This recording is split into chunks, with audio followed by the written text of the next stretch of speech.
everyone. This is Callie Beard of KarmicTools.com, and tonight is our monthly Power Circle community event where we gather around some topic we have chosen ahead of time, and this one is Mars Retrograde through Leo and Cancer, which is going to take us over the cusp of 2024 and 2025.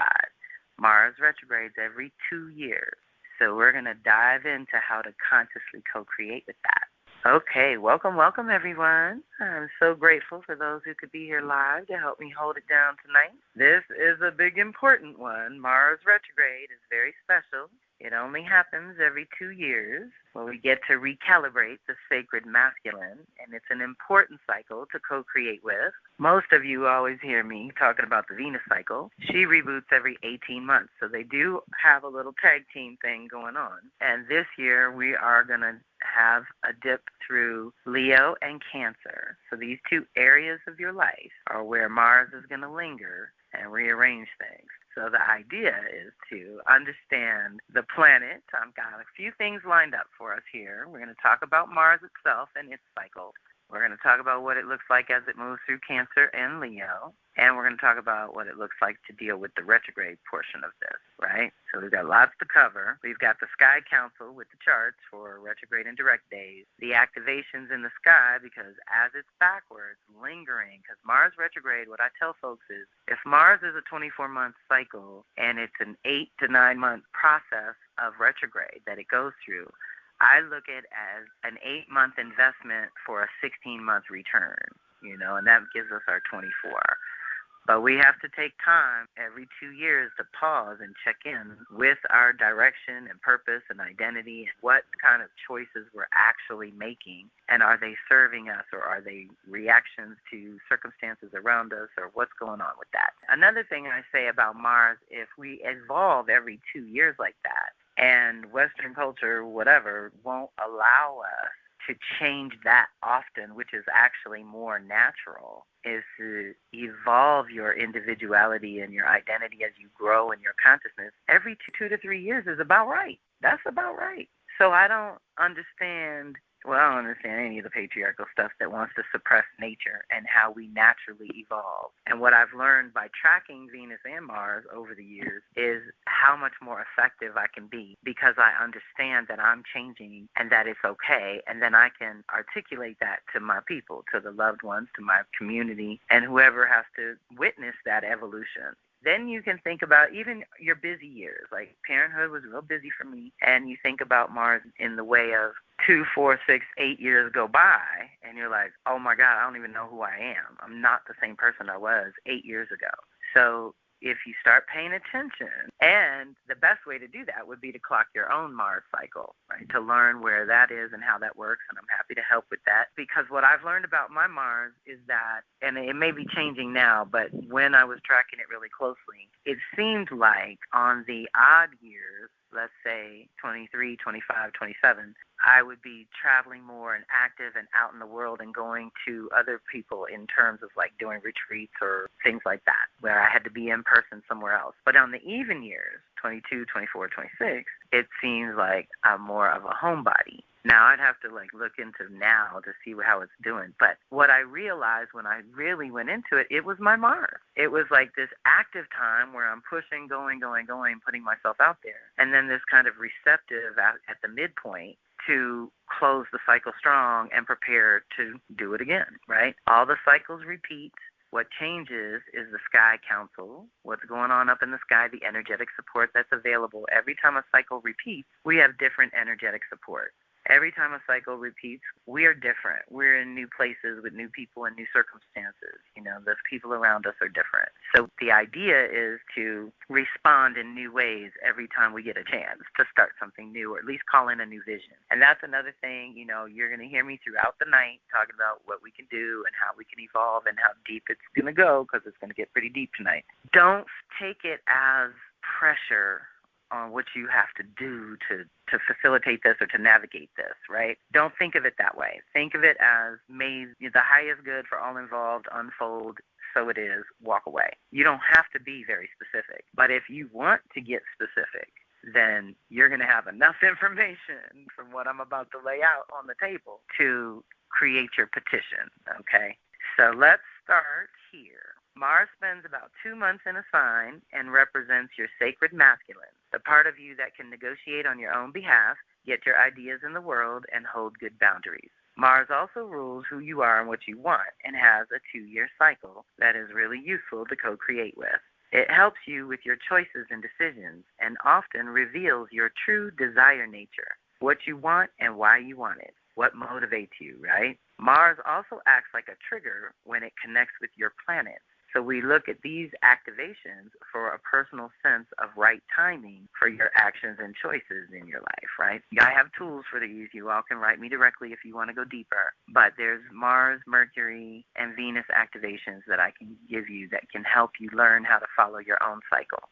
Now, I really like the following description of a healthy masculine, sometimes called a positive animus, from The Mythic Tarot by Juliet Sharman Burke and Liz Green. It says, "It is the masculine which embodies our spiritual ideals, our ethical codes, the self-sufficiency with which we survive in the world, the authority and ambition which drive us to achieve, and the discipline and foresight necessary to accomplish our goals. It fosters self-respect because it is this part of us which can take a standpoint from which to meet life's challenges. It means to possess a sense of one's own potency, one's capacity to initiate ideas and concretize them in the world." Deep breath. So I love that. That's a healthy Mars, y'all. That's what that is. This is what Mars can help us do. Mars in the sky will affect your chart directly at different times of the year and will move through its own cycle over a 2-year period, basically activating your planets in a special way. When you are consciously co-creating with Mars, you are consciously working on your own sacred masculine and how you pursue and acquire whatever you desire in life. It is the actions and choices planet, so when it stimulates your personal planets, it will prompt actions and choices whether you are conscious of them or not. Like Venus keeps you focused on your own values and priorities, Mars keeps you focused on who you are and what you want, aside from family or social conditioning. So when you have Mars activations, some months are going to be more intense than other months, and some years are going to be more intense than other years because you are constantly growing and evolving throughout your lifetime. Sometimes you can act on your desires, and other times you have to sublimate them for the good of the group, family, community, or the world.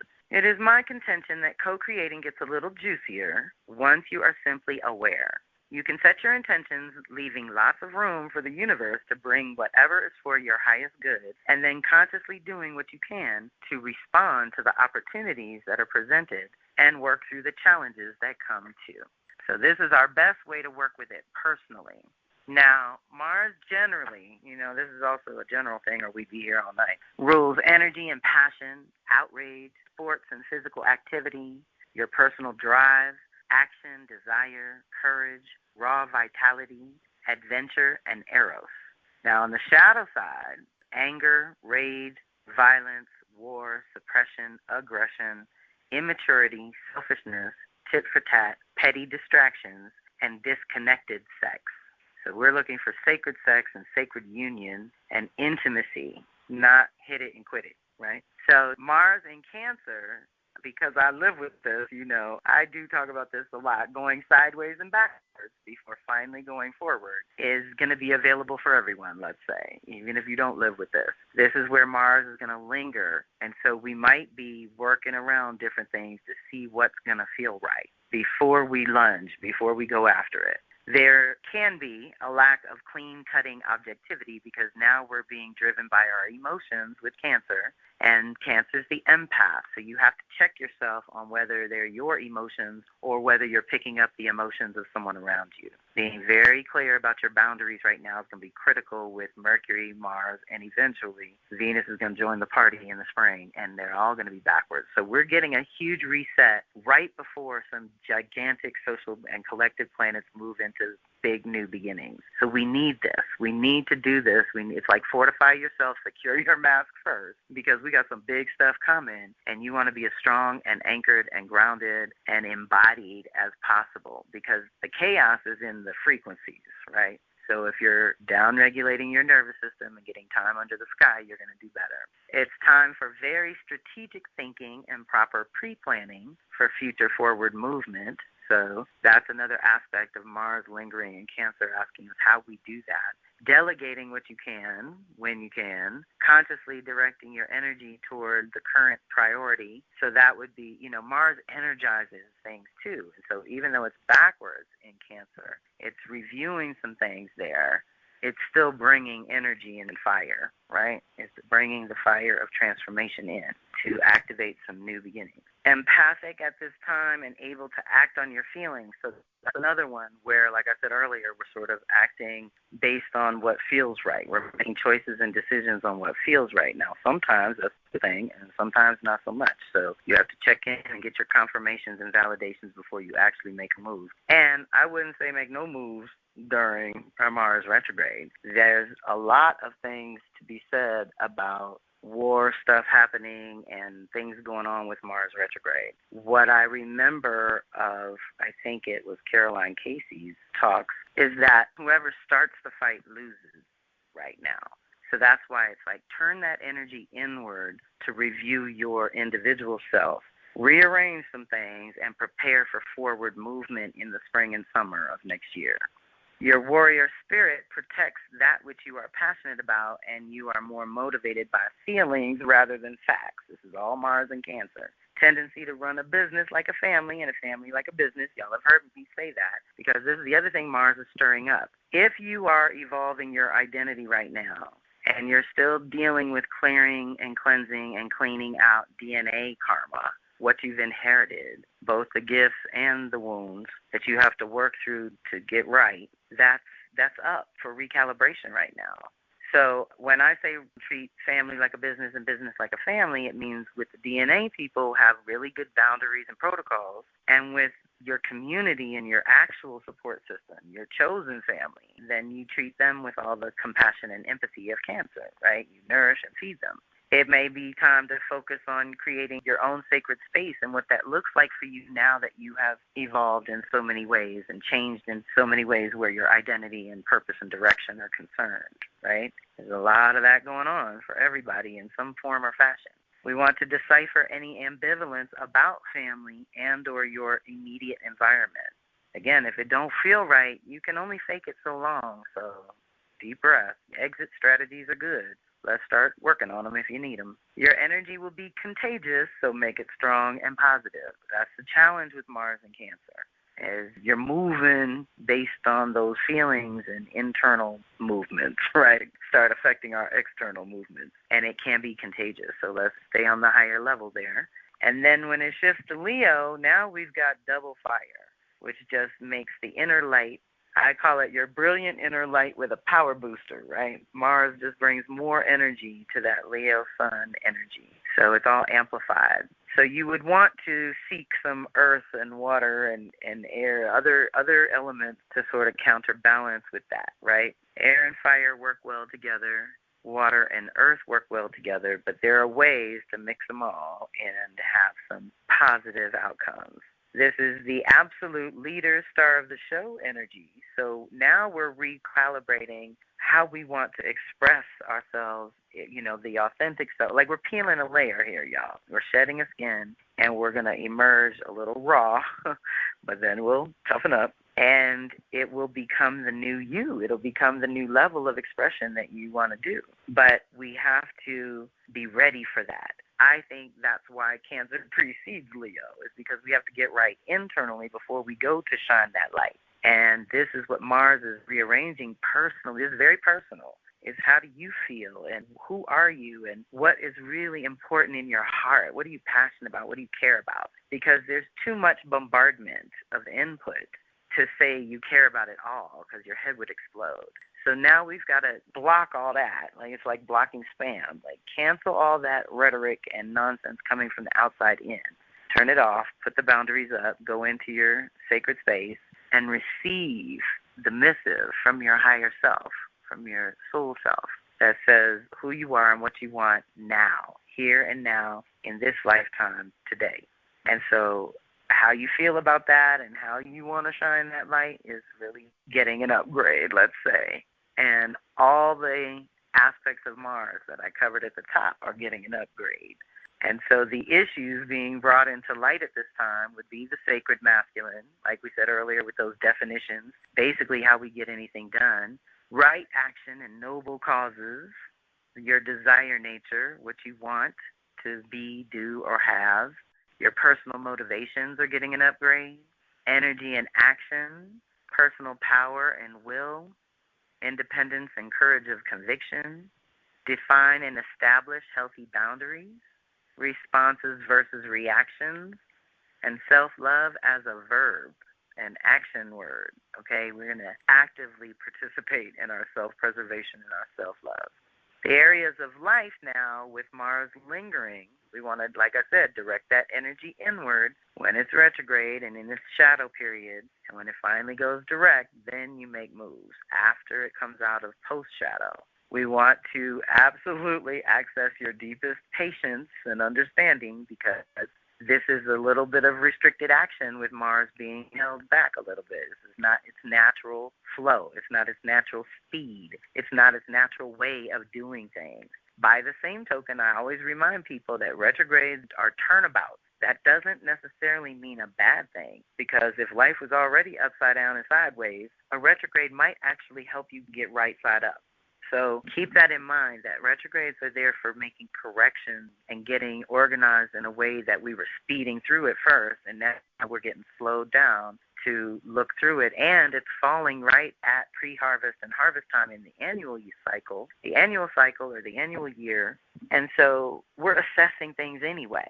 In one sense, we're assessing the last 9 months of the year so we know what we're working with for 2024. But in the bigger scheme of things, now we're looking at the 2-year cycle, the 3 years, again with the 3, 5, 7, the 9-year, the 12-year. It just goes on and on. Like there's all kinds of cycles we could tap into. So it just depends on where your focus is and what you're working on at this time. It's definitely time to gather and stabilize energy because you're preparing for a future decision or a future move, a future action, right? So right now, gather, stabilize, foundation, basic structures that can support and protect you. Hone your personal approach to attaining your goals. Is it really working for you the way that you do things?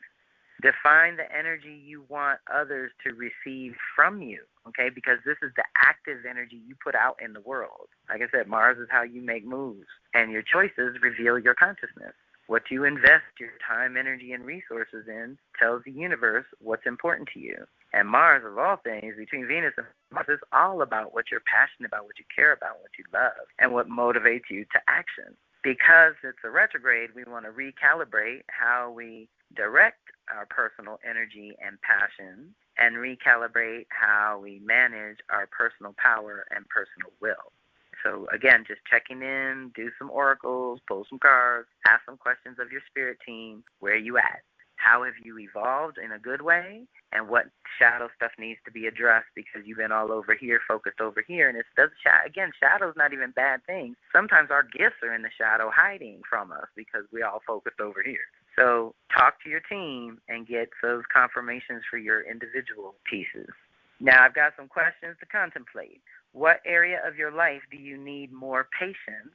What area of your life are you feeling pressure to shift? How are you responsible for your own independence? How are you holding back on doing what you know you are capable of? How can you activate more courage and integrity and be more proactive on your own behalf? Do you feel powerless more often than you feel empowered or encouraged? Do you instigate or attract irrational encounters or conflicts with others? Do you find yourself obsessing over conversations that you have already had or want to have in the future? Where in your life could you exercise more self-control and self-discipline? And where else could that possibly be than the Cancer-Leo department? Oh, my God. So let's talk about that a little bit because I'm not sure I've said that on the recording yet, is that this retrograde through Leo Cancer, it's retrograding at Leo, going direct in Cancer, 2024. The last time it did it on that cusp was 1977 to 78. But the last time it retrograded in Leo was 2009 to 2010. So you might feel some themes circling back because it would have been the same areas of life, same houses in your chart being reset by Mars, right, and all the things I just covered. Now, the last time Mars was just in Cancer was during March, April, May of 2023. And then it went into Leo, May, June, July of 2023. So feel into what came up then, because I'm sure that I probably said it then, that this was the heads up. A lot of times that activation in 23, when Mars moved through there, we would have gotten some precursors. We would have gotten a little heads up from our spirit team that we're getting ready to reset this department. What's it looking like? And now here we are a year later resetting it. And then we're good for that 30 years. You know, it won't be back here for a while. So this is a big reset with Mars in terms of who we are and what we want. And then I also like to remind you that because Mars retrogrades every 2 years, it is kind of moving through the zodiac in order. But the last time was Gemini. This time is Cancer, Leo. Next time is going to be Leo, Virgo. So this was something else I was touching on before we started recording, is that we're going deep into Leo. After Venus retrograded in Leo, and now Mars is going to do this whole process where, because every sign is influenced by the one before it and the one after it, every single one. So you can look before and after to see what kind of makes that go. So Cancer feeds into Leo in that Cancer's personal, like we said, it's your emotional default settings. It's how you feel about your personal life.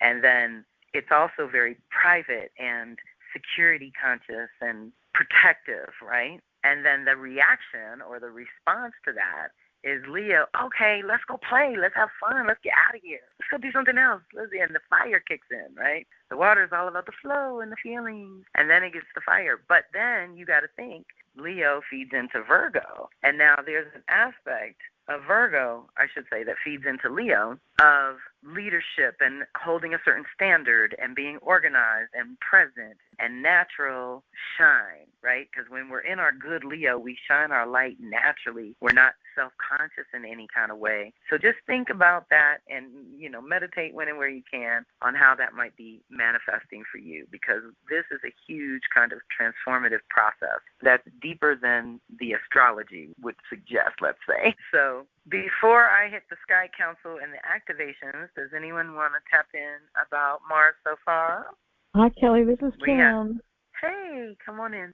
Hey, I do. You know, before this call, I hadn't actually looked at Mars that much this year. And you caught my attention when you said your Mars is in Cancer. And I was like, wait, well, my Mars is in Cancer too. So then I started looking. I was like, oh, every 2 years, I said, oh my goodness, I'm going to have my Mars Cancer return. And then, you know, the Leo stellium. So then by the time it goes retrograde, it's going to, Mars Cancer return, and then going to have that Mars in Leo retrograde, which is going to hit a whole lot of my Leo stellium. So I was like, okay, there's a lot up for work this year in my action, assertion, my divine masculine. And I was like, okay, well, this is the right year for it. I'm excited. So now I'm really having to go through and journal and look ahead, especially my numbers and how they all align with all these Mars days. So I did not look before this call, so thank you. You're welcome. Thank you for testifying. Okay. Anyone else? And I'm not going to go too deep into the chart stuff, but I'm just going to hit on a few things that jump out because the divinations are much too delicious to delay. So the Sky Council is what we call what they're doing in the sky at the minute that Mars goes retrograde, which is December 6th of 2024 at 6 degrees Leo, and it falls in the second house of values and priorities. So we already know out the gate we're rewiring our authentic self in some way, and our self-expression, and how we move and do and be in the world and shine our light in the world, and how connected to our self-love and self-worth it all is, because the second house is also connected to all that. Our creature comforts and personal security, so that we can go out and shine our light. I mean, how often are we stuck in survival mode and can't go do the creative, fun things we want to do? We're calling that back in, okay? Calling in the fun and the joy and the passion and the vitality is a key part of this reset. We have to make those things a priority now, because survival is what it is. We all got to get up and go to work and pay bills. All right, whatever. Now, what are you doing for your spirit, for your soul, for your human that is here this one lifetime? You know we have many, but this is the one we get right now. And how can we maximize the moment? And what I noticed about the charts, looking at the retrograde versus the direct, is that with the retrograde, they're pretty much all over. They're in groups of twos. So we have a little bit of Libra energy at home, so we're recalibrating some balance in our sacred space, literally, and how we can interact with others in our private space a little more harmoniously, right? Or we're upgrading our private space and want to make it more beautiful and comfortable. We are getting super creative, but I would encourage you to, while you are backstage with Mars Retrograde, thinking about how you want to express in the world, think about what partnerships would complement what you want to do and who you could team up with where you all complement each other. You bring two completely different things to the table, but when you blend them, this unique alchemical mix of something juicy and delicious and powerful comes out of that. You don't want to go and do it just yet. Cultivate your part of it, but start thinking about what it would be like to partner with people and amplify that power that way. And then the Sad is showing up in the 6th house of our daily routines, and that'll be December 6th, so it's Sun and Mercury, and Mercury will be retrograde at that time. So we'll be rewiring our consciousness right as Mars goes backwards to rewire our choices and actions. So there's going to be a lot of that going on. The Capricorn energy is, oh my God, Venus, Sirius, 29 degrees Capricorn, right next to Pluto at 0 Aquarius in the 7th house. We're talking all kinds of transformation for relationships that are partnerships and collaborations, whether they're intimacy or paternal, maternal, and family relationships. They're all changing. They're all growing. There's an evolution from the old way to the vision of what's possible in the future. If we could get healthy as individuals, we could actually take care of ourselves and each other better. But there's so much cleanup and healing to do. And that day, it'll be an Aquarius moon. So we will be highlighting our unique contributions. Again, kind of rethinking that on how we want to act on that. And Saturn and Neptune are still finishing up in Pisces, but they're at the top of the chart right next to the North Node. So there's going to be this evolution of the purpose and the path and some healing work that has to be done before we can go forward. So healing, so think of it that way too. Like we're upgrading the identity and individuality and purpose stuff, but we're also healing and integrating how much we've evolved, right? That new level. Like I said, we're shedding a skin, so we're going to have to start figuring out how to integrate this next level of who you are and what you want. And at the same time, Jupiter's still in Gemini, expanding the consciousness as it goes backwards. Now, the direct chart has a power-packed Pisces stellium because it's going to go direct on February 23rd of 2025. Oh, what I also noticed about both of them, I always look at who's ruling the chart. Cancer's ruling the chart going backwards. And so we know that we're going backwards to review the self-care and all the ways that we take care of ourselves is going to be a lot of the retrograde process as well. Whereas when it goes direct, Libra's ruling it. So I still feel like there's all these different little signs saying that if we prepare internally, when we go out to mix it up with others, it's going to go so much better. But this Pisces stellium's got me thinking because it covers the whole 5th, 6th, and 7th house here. Well, the Pisces into the Aries is where it's all grouped. Whereas when it goes backwards, we're getting activated a little bit all over. When it goes direct, it's very strategically placed. And so we'll be able to start articulating a new vision at that point of the reality, of the truth and purpose that you want to live. And we will have shifted from an Aries path to a Pisces path, which is what I've been telling you is that we went from the Taurus-Scorpio eclipses, which rearranged our values and priorities, which shifted things. By the time Aries-Libra eclipses got here, we had to change who we were within the context of a relationship. When the Pisces-Virgo eclipses and this Pisces path kicks, it's what works for your spirit and what works for your body in real time on the ground. Virgo Pisces is the spirit in human form and how we have to calibrate that. How much your systems can handle and how much you can do in a day that is healthy for you. And we are redefining that has a little more self-preservation at the forefront, okay? And we are recalibrating home and work and family dynamics and how we do that. It's just changing how we take care of ourselves and how we make our offerings to the world. After we come out of here, we're going to want to do all that a different way. Now, while it's backwards, it's having a party, there are actually 6 activations, 6 things that Mars is going to hit, but I don't write about the North Node and I don't write about Chiron so much in the weekly forecast. I may integrate them at some point, but over the years I've tried to keep it simple for the general public. But I got to tell you, Mars is going to hit them. So I think we should take note. The biggest ones are that Mars is going to oppose Pluto, which is a really tough alignment on any day. But then to have it retrograde and lean there is a whole nother thing. Now, when any planet goes retrograde, it hits whatever it's going to hit. It hits it the first time, goes retrograde, hits it a second time, goes direct, and hits it a third and final time. Now, sometimes with the big boys, that can be expanded to 5 to 7 actual hits. But in general, the regular planets and the regular rhythm is 3 times over. It's the first hit on any time, any planet. This is a general theory, is that the first hit gives you the heads up of what needs to be reviewed. The second hit starts activating the deeper changes and review process. And then the third hit activates forward motion. But either way, you're sort of slowed down again and restricted for a little while. Now, Mars opposite Pluto is lower will versus higher will. It's you within the collective consciousness, right? So this is kind of big, and it's going to hit November 3rd, January 3rd, and April 26th. We're talking 24 to 25.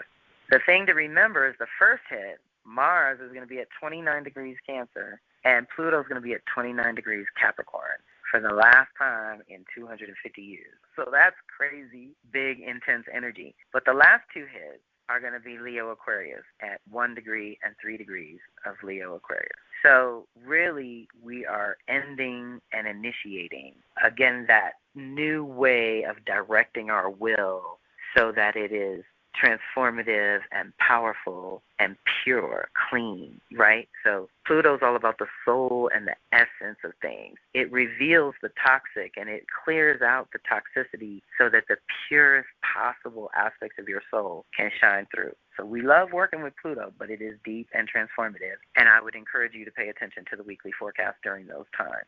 The other big one is to sextile Uranus, which is an opportunity to gain some traction. And this is, Uranus is the liberator, right? So if we are rearranging who we are and what we want on some deeper level and recalibrating those areas of life, Cancer, Leo departments, then the opportunity shows up with Uranus and Taurus 3 times over. We're recalibrating. Like, we know we have to change something.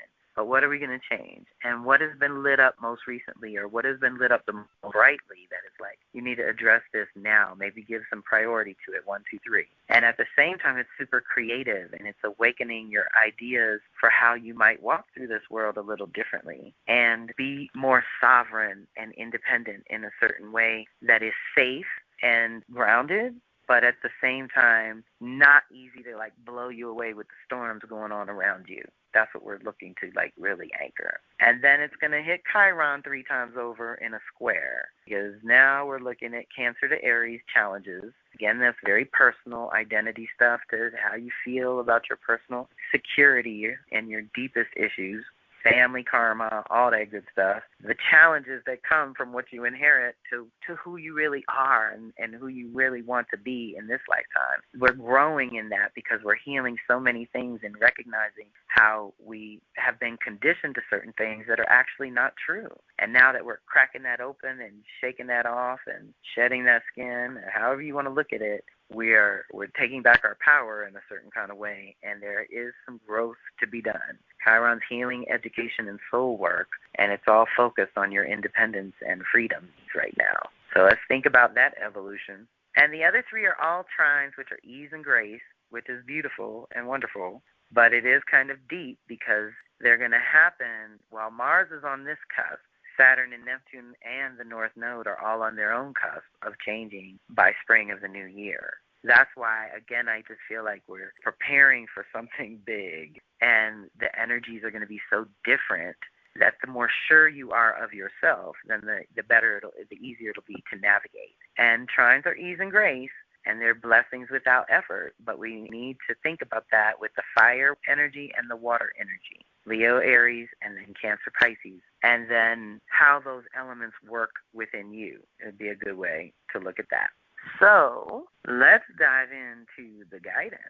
Does anyone want to pop in about the activation? I will make sure you have the details in the post-call note and goodies. Elaine, it's Barbara. Hey, Barbara. Yay, I'm so glad to be here live. I have a question about the activation. Are we just like kind of going on our own, or is there a procedure that I missed or process? I think my left brain is kicked up in here. Well, if I give you the dates are what I consider to be prayer days. Okay. And prayer days would just be a day where you might sit down and journal a little bit about how you want these things to unfold based on what I've told you those energies are. Okay. And I thought I was at the time, you can get a reminder with the weekly forecast because I'll talk about each of these in the moment when it happens. Right. Okay. And so then you'll get a little reminder that way too. Okay, great. Thanks for that because my left brain is like working overtime right now. No doubt. This is going to be a lot of information. But now we're going into our receptive feminine mode. Yes. For your higher self to get the message. Yes. I love it. Thank you, baby. So what I decided to do with the guidance was to ask for guidance. What I said was the reset guidance, basically, because this is a retrograde, for Mars in Cancer, for Mars in Leo, for the overall new 2-year cycle, and the shadow to be aware of. And I turned to Women Who Run with the Wolves by Clarissa Pinkola Estes. So for Mars in Cancer, reset guidance, we got the dual nature of women and the interior woman. So I want you to feel into this as Mars in Cancer. Again, if we live with it, like me and Kimberly, then this is real deep. And then if you understand that it's passing through right now, everyone has access to this at this moment. And at the same time, we say with the divine guidance, open to receive that which is just for you and release the rest. So deep breath. The dual nature of women. With folk stories, as with dreams, we can understand their contents subjectively. All the symbols portraying aspects of a single person's psyche. But we can also understand tales objectively, as they relate to conditions and relations in the outer world. Here, let us talk about the Manawi tale, or in terms of relationship between a woman and her mate, keeping in mind that many times, as it is without, it is also within. This story unravels an old secret about women, and it is this. To win a wildish woman's heart, a mate would understand her natural duality through and through. From an archetypal perspective, this story speaks about the mystery of two powerful feminine forces within a single woman. The Manawi story contains all the essential facts for being close to the wildish woman. Manawi, through his faithful dog, guesses the two names, the two natures of the feminine. He cannot win unless he solves the mystery, and he must use his own instinctual self, as symbolized by the dog, to accomplish it.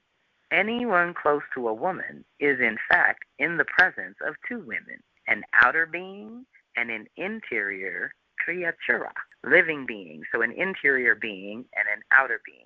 One who lives in the topside world and one who lives in the world not so easily seeable. The outer being lives by the light of day and is easily observed. She is often pragmatic, acculturated, and very human.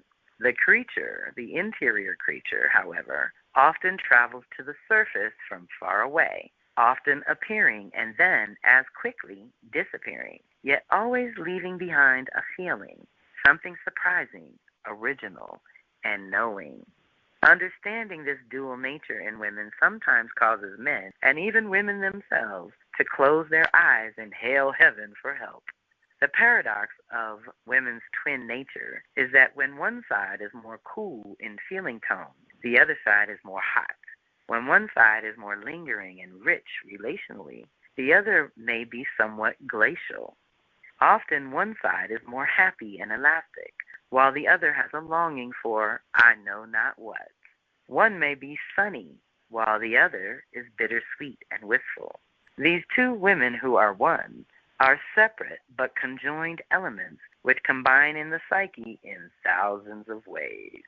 Deep breath. Now that I felt so deeply for the Mars in Cancer because, again, with that water, our emotions, the fluid nature of following the moon, and how it's constantly changing, and how some people look at that as a negative thing when really it's completely natural. The interior woman says, Sometimes women become tired and cranky while waiting for their mates to understand them. So women say, why can't they know what I think, what I want?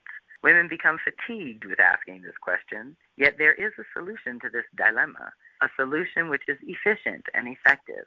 If a woman wants a mate who is responsive in this way, she will reveal to them the secret of women's duality. She will tell him about the interior woman, that one who, added to herself, makes two. She does this by teaching her mate to ask her two deceptively simple questions that will cause her to feel seen, heard, and known. The first question is this: what do you want? And we're back to Mars, y'all. Almost everyone asks some version of this, just as a matter of course. But there is yet one more essential question, and that is, what does your deeper self desire? If one overlooks a woman's dual nature and takes a woman at face value, one is in for a big surprise. For when the woman's wildish nature rises from her depths and begins to assert itself, she often has interests, feelings, and ideas which are quite different from those she expressed before. Deep breath. We are rebirthing all that. To securely weave a relationship, a woman will also ask the same two questions of her mate. As women, we learn to poll both sides of our own nature and that of others as well. From the information we receive reciprocally from both sides, we can then very clearly determine what is valued most and how to respond accordingly. When a woman consults her own dual nature, she is in the process of looking, canvassing, taking soundings of material that is beyond consciousness, and therefore often astonishing in content and process, and most often also very valuable. Deep breath. To love a woman, the mate must also love her untamed nature. If she takes a mate who cannot or will not love this other side, she shall surely in some way be dismantled and be left to limp about unrepaired. So men, as much as women, must name their dual natures. The most valued lover, the most valued parent, the most valued friend, the most valued wild man is the one who wishes to learn. Those who are not delighted by learning, those who cannot be enticed into new ideas or experiences, cannot develop past the road post that they rest at now. Deep breath. If there is but one force which feeds the root of pain, it is the refusal to learn beyond this moment. Deep breath. We know that the creature wild man is seeking his own earthy woman. Afeared or not, it is an act of deepest love to allow oneself to be stirred by the wildish soul of another. In a world where humans are so afraid of losing, quote-unquote losing, there are far too many protective walls against being dissolved in the numinosity of another human soul. Deep breath. The mate for the wildest woman is the one who has a soulful tenacity and endurance, one who can send his own instinctual nature to peek under the tent of a woman's soul life and comprehend what he sees and hears there. The good match is the man who keeps returning to try to understand, who does not let himself be deterred by the sideshows on the road. Deep breath. So the wildest task of the man is to find her true name, and not to misuse that knowledge to seize power over her, but rather to apprehend and comprehend the numinous substance from which she is made, to let it wash over him, amaze him, shock him, even spook him, and to stay with it, and to sing out her names over her. It will make her eyes shine, and it will make his eyes shine. I say. But lest one rest too soon, there is yet another aspect to naming the dualities, a more fearsome one yet, but one essential to all lovers. While one side of the woman's dual nature might be called life, life's twin sister is a force named death. The force called death is the one of the two magnetic forks of the wild nature. If one learns to name the dualities, one will eventually bump right up against the bald skull of the death nature. They say only heroes can stand it. Certainly the wildest man can stand it, and absolutely the wildest woman can stand it. They are, in fact, wholly transformed by it. Deep breath. So we are going deep into our soul level with Mars in Cancer, learning what our natural rhythms are and what's healthy and healing and sustainable for us. And then we're going to move to the Mars in Leo reset guidance. This one I open to not looking right and love for the soul, because this is what comes up with Mars in Leo. Not looking right, part of the ugly duckling story. So like the ugly duckling, an outsider learns to stay away from situations where one might be able to act right, but still doesn't look right. The duckling, for instance, can swim well, but still doesn't look right. Conversely, a woman may look right, but may not be able to act right. There are many sayings about people who cannot hide what they are, and in their hearts don't really wish to. All the way from the East Texan, you can dress them up, but you can't take them out, to the Spanish, she was a woman with a black feather under her skirt. In the story, the duckling begins to act like a dumbling, the one who can't do anything right. He flaps dust into the butter and falls into the flour barrel, but not until he has first fallen into the milk pitcher. We all have had times like this. Can't do anything right. Try to make it better, makes it worse instead. Duckling had no business in the house, but you see what happens when one is desperate. One goes to the wrong place for the wrong thing. While it is useful to make bridges even to those groups one does not belong to, it is important as well to try to be kind. It is also imperative to not strive too hard, to not believe too deeply that if one acts just right, if one manages to tie down all the itches and twitches of the wild creature within, that one can actually pass for a nice, restrained, subdued, and demure lady woman. It is a kind of acting, that kind of ego wish to belong at all costs, that knocks out the wild woman connection in the psyche.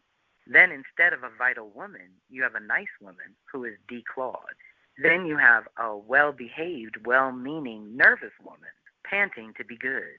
No, it is better, more graceful, and far more soulful to just be what and as you are, and let the other creatures be what they are too, I say. So what happens, with Leo, we're concerned with appearances in many ways, and sometimes we're unconscious of what kind of vibration we're putting out there. But the ultimate goal is the love for the soul with this one, because again, Mars is you the individual, Leo's love and self-love. So again, with the self-love and self-preservation that's coming up in other ways, we get to reset here with the love for the soul. And she says, hold out, hold on, do your work. You will find your own way. At the end of the tale, the swans recognize the duckling as one of their own before he does. That is rather typical of the exiled woman. After all that hard wandering, they manage to wander over the frontier into home territory, and often don't realize it for a time that people's looks have ceased to be disparaging and are more often neutral when they are not admiring and approving. One would think that now that they are on their own psychic ground, that they would be deliriously happy. But no, for at least a time, they are terribly distrustful. Do these people really regard me? Am I really safe here? Will I be chased away? Can I really sleep with both eyes closed now? Is it all right to act like a swan? Oh my goodness, deep breath. After a time, these suspicions fall away, and the next stage of coming back to oneself is acceptance of one's own unique beauty. That is the wild soul from which we are made, Ashe. There is probably no better or more reliable measure of whether a woman has spent time in ugly duckling status at some point or all throughout her life than her inability to digest a sincere compliment. Although it could be a matter of modesty or could be attributed to shyness, although too many serious wounds are carelessly written off as nothing but shyness. More often, a compliment is stuttered around about because it sets up an automatic and unpleasant dialogue in the woman's mind. If you say how lovely she is or how beautiful her art is, or compliment anything else her soul took part in, inspired or suffused, something in her mind says that she is undeserving, and you, as the complimenter, are an idiot for thinking such a thing to begin with. Rather than understand that the beauty of her soul shines through when she is being herself, The woman changes the subject and effectively snatches nourishment away from the soul self, which thrives on being acknowledged, on being seen. Deep breath.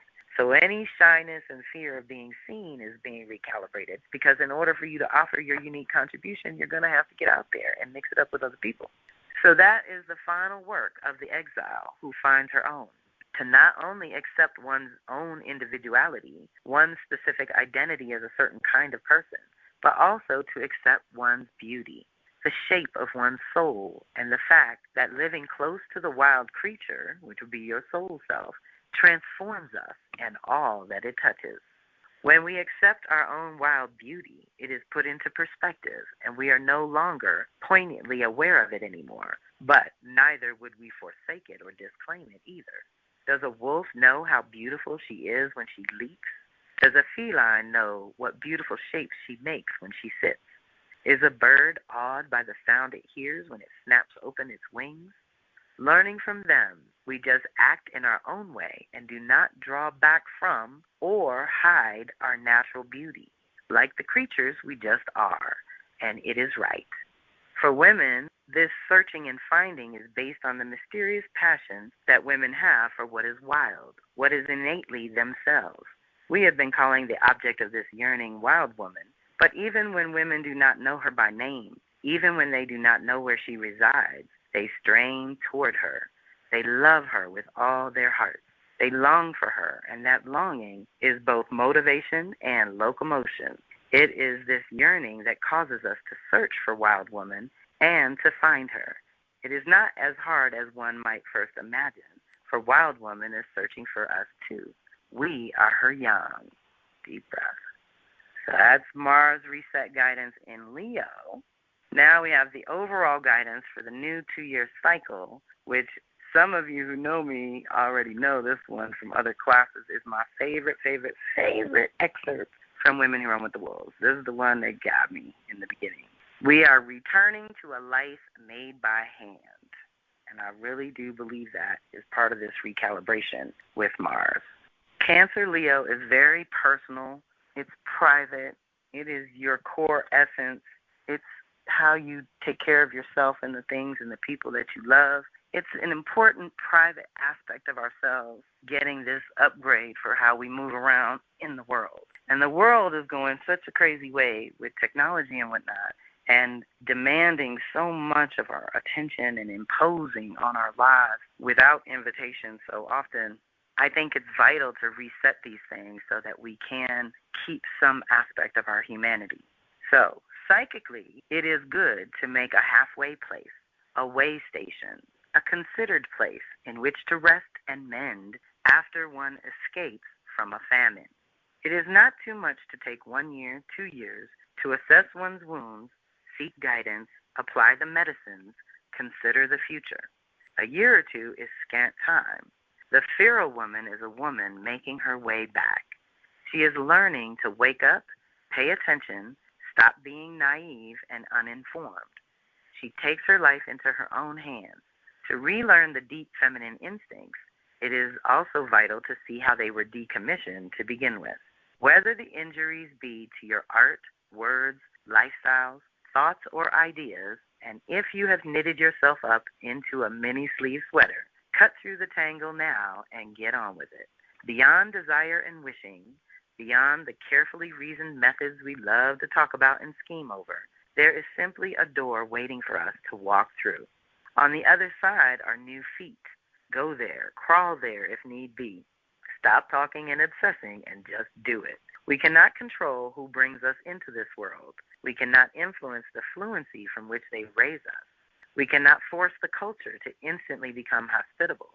But the good news is that even after injury, even in a feral state, even for that matter in an as yet still captured state, we can have our lives back.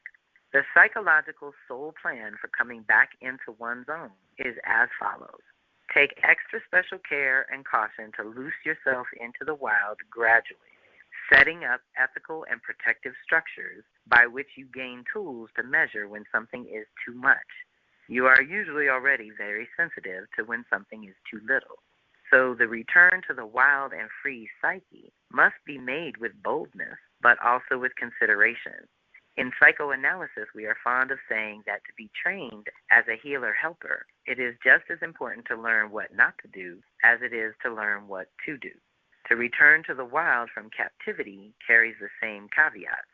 Let us take a closer look.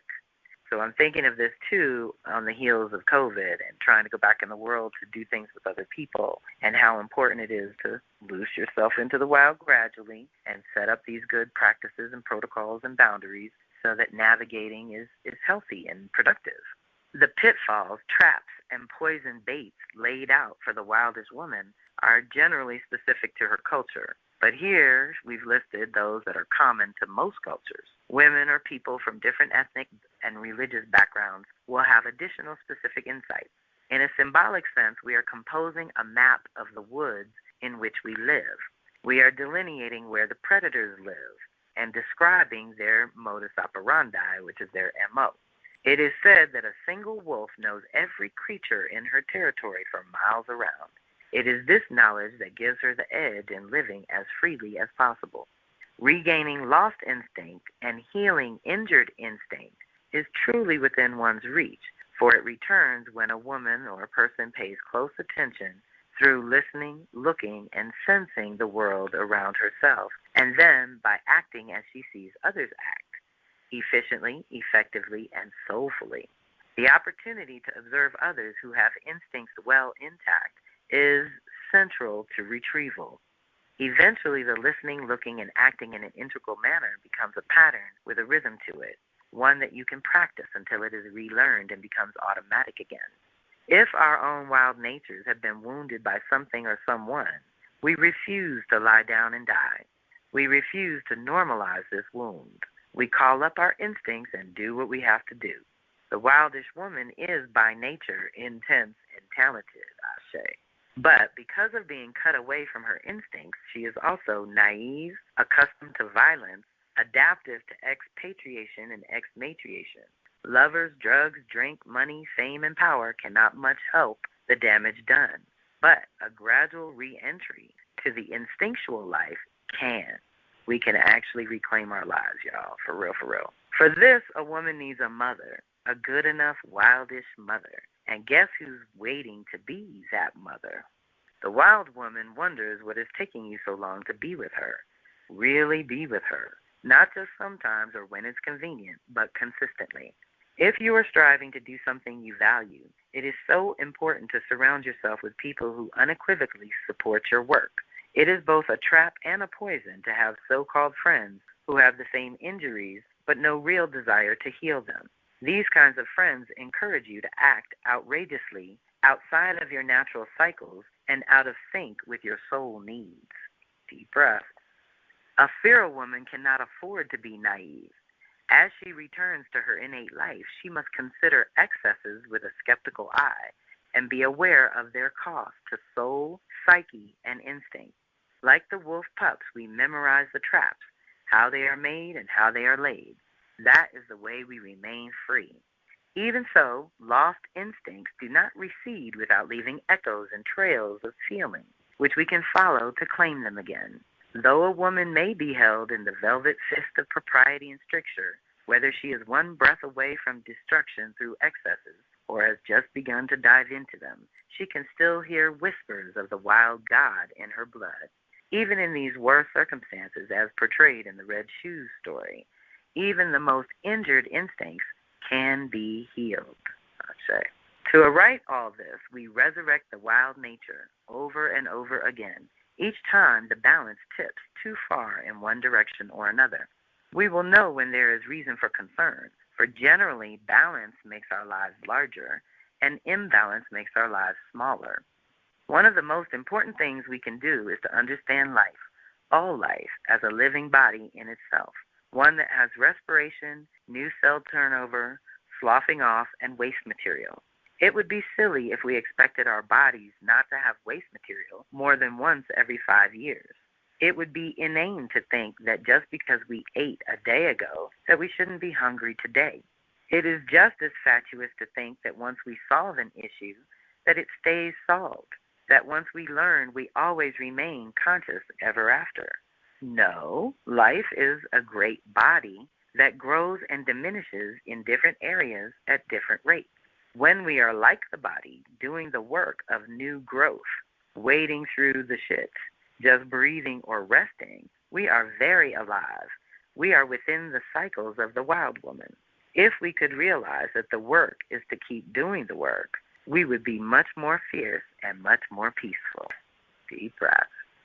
To hold joy, and this is it, y'all. This is a big part of that Leo part. To hold joy, we may sometimes have to fight for it. They want us in the muck all the time, y'all. I can't take it. Comedy and music, do what you got to do to keep the vibration high and stay in your joy. And if it feels like you got to fight for it, whatever. Do what you got to do. We may have to strengthen ourselves and go full bore, doing battle in whichever ways we deem most shrewd. To prepare for siege, we may have to go without many comforts for the duration. We can go without most things for long periods of time. Anything almost, but not our joy, and not those handmade red shoes. The real miracle of individuation and reclamation of the wild woman is that we all begin the process before we are ready, before we are strong enough, before we know enough. We begin a dialogue with thoughts and feelings that both tickle and thunder within us. We respond before we know how to speak the language, before we know all the answers, and before we know exactly to whom we are speaking. But like the wolf mother teaching her pups to hunt and take care, this is the way wild woman wells up through us.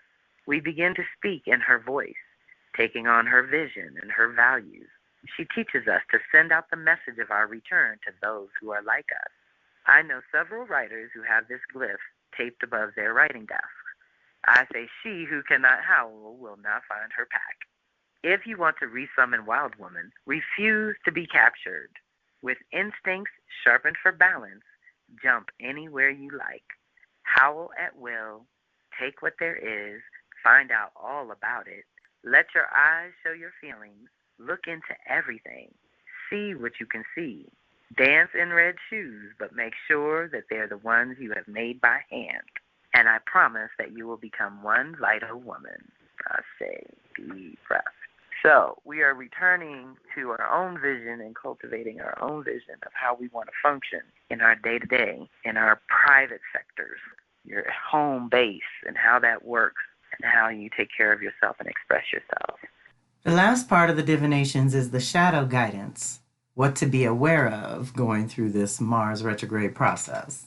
And this one I opened to homing, returning to oneself, and loss of sense of soul as initiation. Deep breath.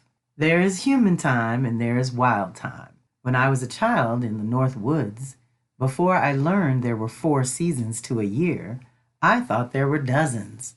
The time of nighttime thunderstorms, heat lightning time, bonfires in the woods time, blood on the snow time, the time of ice trees, bowing trees, crying trees, shimmering trees, breaded trees, waving at the tops only trees, and trees drop their babies time. I loved the seasons of diamond snow, steaming snow, squeaking snow, and even dirty snow and stone snow, for these meant the time of flower blossoms on the river was coming. These seasons were like important and holy visitors, and each sent its harbingers, like pine cones open, pine cones closed, the smell of leaf rot, the smell of rain coming, crackling hair, lank hair, bushy hair, doors loose, doors tight, doors that won't shut at all, window panes covered with ice hair, window panes covered with wet petals, window panes covered with yellow pollen, window panes pecked with sap gum, and our own skin had its cycles too, parched, sweaty, gritty, sunburned, soft. The psyches and souls of women also have their own cycles and seasons of doing and solitude, running and staying, being involved and being removed, questing and resting, creating and incubating, being of the world and returning to the soul place. When we are children and young girls, the instinctive nature notices all these phases and cycles. It hovers quite near us, and we are aware and active at various intervals as we see fit.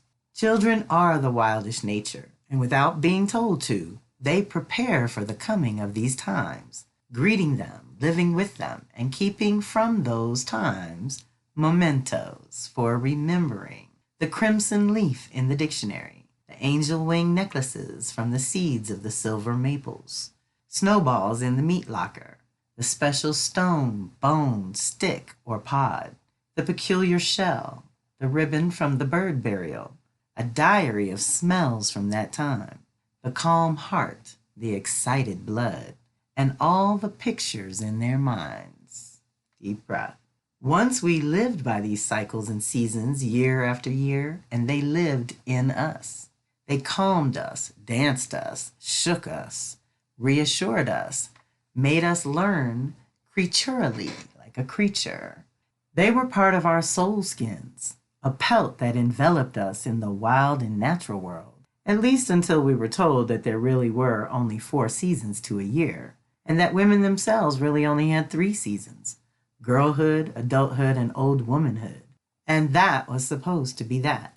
But we cannot allow ourselves to sleepwalk wrapped in this flimsy and unobservant fabrication, for it causes women to deviate from their natural and soulful cycles, and therefore to suffer from dryness, tiredness, and homesickness.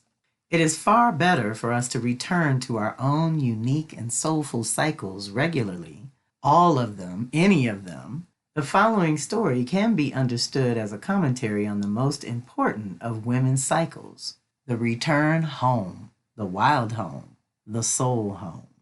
Tales of creatures with mysterious human kinship are told across the world, for they represent an archetype, a universal knowing about an issue of soul. Sometimes fairy tales and folk tales erupt from a sense of place, from soulful places in particular. This story is told in the cold countries to the north, anywhere where there is an icy sea or ocean. Clarissa's version of this story tells about where we truly come from, what we are made of, and how we must all, on a regular basis, use our instincts and find our way back home. Ashe. Deep breath. So part of the shadow work is going to be around staying connected to your own base and your own center. Think Cancer Leo, what feels right to you, what's authentic for you. We are returning to that. And anytime we get away from that where we're insecure and we don't have self-confidence and we don't really believe in ourselves, we start making bad choices and actions. So we don't want to do that. That's the shadow to catch us if we're getting too far away from ourselves and our own center. It went on to remind us that sometimes we can lose something as an initiation to the next level. A lot of times there's a sacrifice. There's something we have to give up to get to that next level, or we get tested at the very 11th hour before you step to that new level. At least that's what I've tracked in myself and others. This part of the book is still part of the chapter of homing, returning to oneself. This is a loss of sense of soul as initiation. The seal is one of the most beautiful of all symbols for the wild soul. Like the instinctual nature of women, seals are peculiar creatures who have evolved and adapted over eons. Like the seal woman, actual seals only come onto land in order to breed and nurse. The mother seal is intensely devoted to her pup for about 2 months, loving, guarding, and feeding it solely from her own body stores. During this time, the 30-pound pup quadruples in weight. Then the mother swims out to sea, and the now viable grown pup begins an independent life. Among ethnic groups throughout the world, including many of the circumpolar regions and West Africa, it is said that humans are not truly animated until the soul gives birth to the spirit, tenders and nurses it, filling it up with strength. Eventually, the soul is believed to retreat to a farther home, while the spirit begins its own independent life in the world.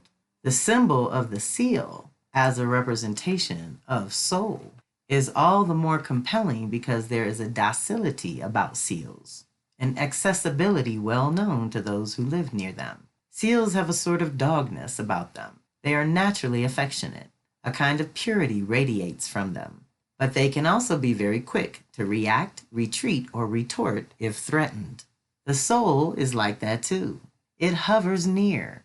It nurses the spirit. It does not run away when it perceives something new or unusual or difficult. Deep breath. But sometimes, especially when a seal is not used to humans and just lies about in one of those blissful states that seals seem to enter from time to time, she does not anticipate human ways. Like the seal woman in the story, and like the souls of the young and or inexperienced women, she is unaware of the intentions of others and potential harm. And that is always when the sealskin is stolen. I have come to sense over the years of working with the capture and theft of treasure motifs, and from analyzing many men and women, that there is, in the individuation processes of almost everyone, at least a one-time and significant theft. Some people would characterize it as the theft of their great opportunity in life. Others define it as a larceny of love or the robbing of one's spirit or weakening of the sense of self. Some describe it as a distraction, a break, an interference or interruption of something vital to them, like their art, their love, their dream, their hopes, their belief in goodness, their development, their honor, their strivings. Deep breath. Most of the time, this major theft creeps up on a person from their blind side. It comes upon women for many of the same reasons that it occurs in the story, because of naivete, poor insight into the motives of others, inexperience in projecting what might happen in the future, not paying attention to all the clues in one's own environment, and because fate is always weaving lessons into the weft. People who have been thusly robbed are not bad, they are not wrong, they are not stupid, but they are in some significant way inexperienced or in a kind of psychic slumber. It would be a mistake to attribute such states only to the young. They can exist in anyone, regardless of age, ethnic affiliation, years of schooling, or even good intentions. It is clear that being stolen from most definitely evolves into a mysterious archetypal initiation opportunity for those who are caught up in it, which is almost everyone. Deep breath. The process of retrieving the treasure and figuring out how to replenish oneself develops 4 vital constructs in the psyche. When this dilemma is met head-on, the descent to the Rio Abajo Rio, the river beneath the river, is made. It fiercely strengthens our resolve to strive for conscious reclamation. It clarifies over time what it is that is most important to us. It fills us up with the need to have a plan for freeing ourselves, psychically or otherwise, and to enact our newly found wisdom. I would add and embody your newly found wisdom. Own it.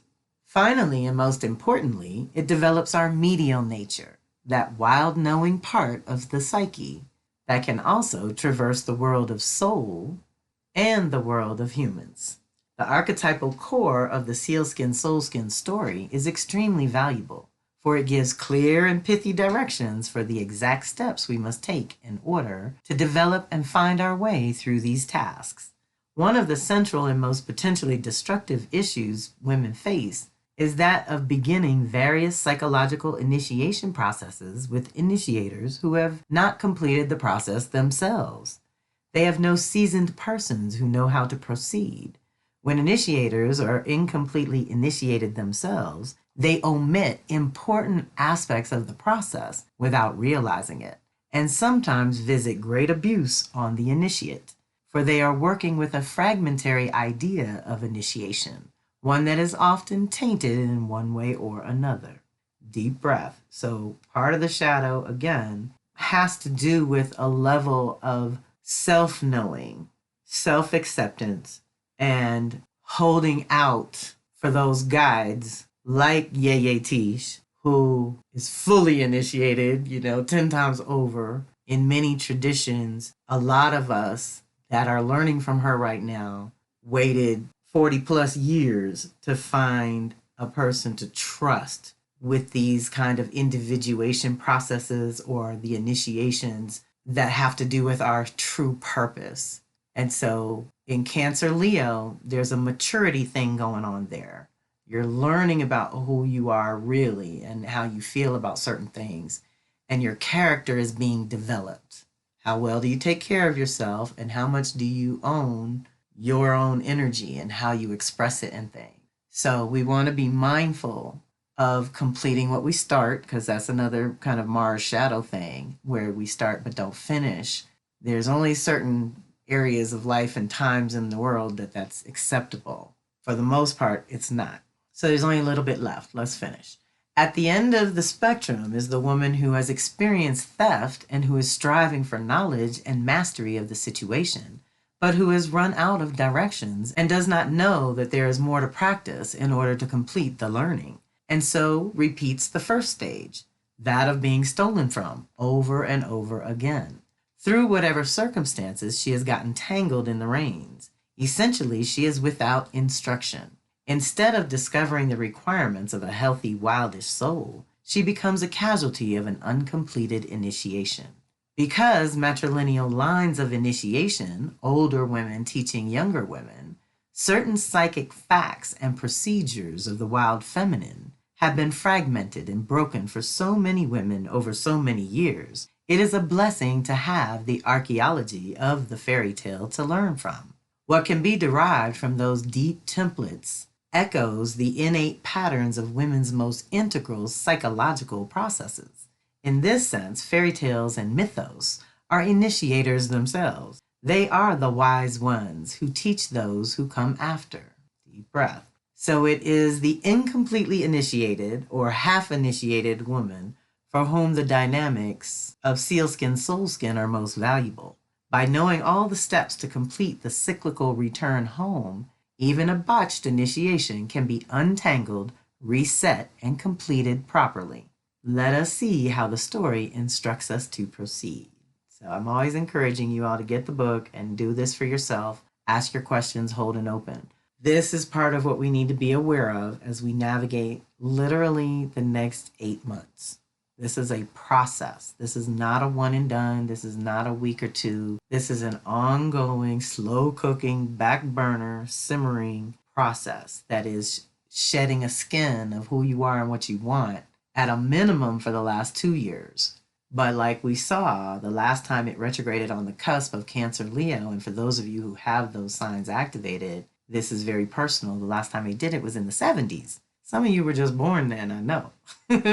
But no matter how you slice it, this is an opportunity for all of us to upgrade that comes every 2 years around your identity and purpose. So let's be mindful of staying true to ourselves, to staying in alignment with what we can maintain and sustain, because we're looking to manifest some pretty big long-term goals around here, all of us as individuals and as a community. So let's stay alert, let's say, as you navigate. And remember to circle back home, whatever that looks like for you. If it's moments at your altar, meditation, time in nature, whatever it takes to keep you locked in and doing this upgrade consciously. So, my dears, we actually rocked it on time. If you want a 7-minute drum journey, I'm happy to do one. If you would like to come in and testify how any of that moves you, or how any of it's come up for you already and you can see it coming, or if Cancer Leo departments are strong for you, I say yes, indeed. It's a good one. It's a Bible. If any of you do bibliomancy, holding your books, asking questions, and opening to any page, that's all I do with this. But I do it a lot, and I always get my answers. Yes, it's a Bible. And the other one that I turn to a lot is Kathy Pagano's Wisdom's Daughters. That is how women can change the world. And it's turned into another kind of timeless Bible. What she talks about in hers is not so much archetypes and stories like Women Who Run with the Wolves, but in Wisdom's Daughters, she breaks it down as our lunar consciousness, solar consciousness, celestial consciousness, and first skin is when we're in our instincts and in our body. That's a good one, too, and I'll put those in the post-call goodies. And then I also wanted to mention that we are bringing in Mars with the Venus circle that's already in play, and you all are more than welcome to drop in. But I'm curious about anyone's interest in a Mars circle or a Mars workbook like I did for the Venus workbook. Everyone can kind of just reach out to me directly if you're curious about that, and I might make you all my test bunnies while I put it together. And thank you, everyone. I'm very grateful for the community. And if anyone wants to share, you're more than welcome. And like I said, I wish you all good luck with the Mars retrograde. Know that it's a good thing to upgrade and review and revise and think about these things once every 2 years, how you're moving through with your actions and choices, your sacred masculine. Thank you, everyone.